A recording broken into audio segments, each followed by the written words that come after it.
Good evening, ma'am. I'm Onila Bembalino from 3CRI A1-8. My presentation for today is ink analysis for final. And here is the two lesson objectives. Identify the different properties of ink. Explain the importance of ink analysis in forensic science. And here is the table of content.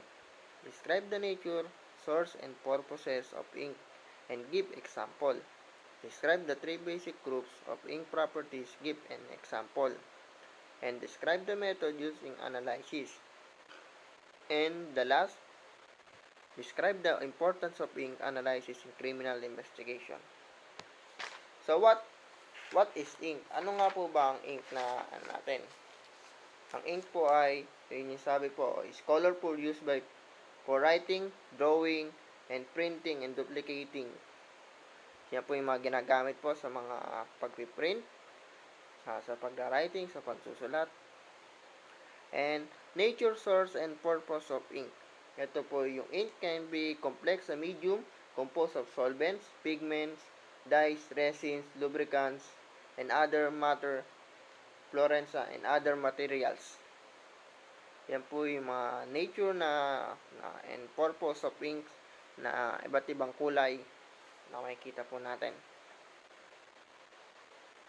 And describe the three basic groups of ink properties and give example.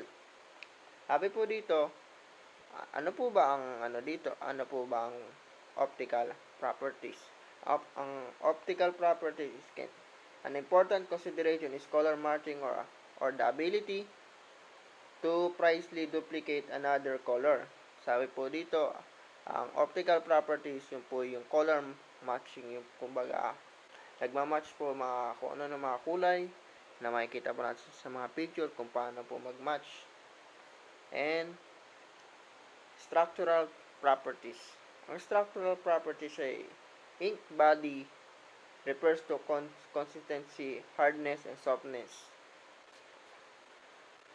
Makikita po natin, ang sabi po ay softness, yung ibig sabihin malambot siya o katulad po sa picture, parang dark blue, ganun po na ink. An ink very soft and fluid such as a newsprint or gravure inks. And yung drying properties po, it is mean by which the object is removed from the pigment, allowing to the pigment to harden and solidify and the surface and the substrates.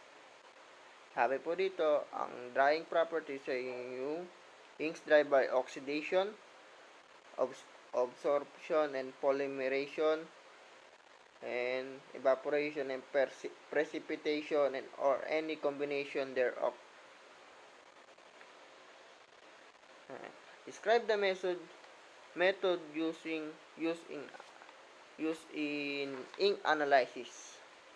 Ang spectrophotometry ayun po yung sabi is involved scanning the ink ultraviolet or infrared light.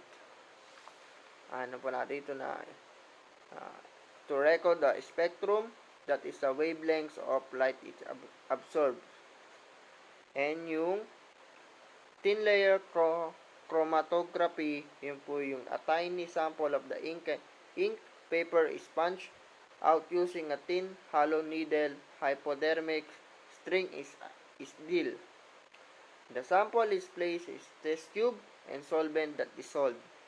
The ink, ayun po sabi, makikita po natin ang solvent that dissolves the ink.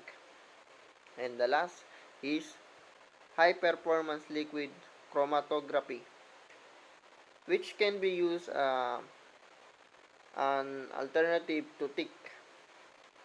It involves injecting the ink sample a long thin metal column that is then washed over with a mixture of solvents. Yan po ang high performance liquid chromatography na sabi po dito, carrying the ink components one of the time into electronic detector. At yun lamang po at maraming salamat po.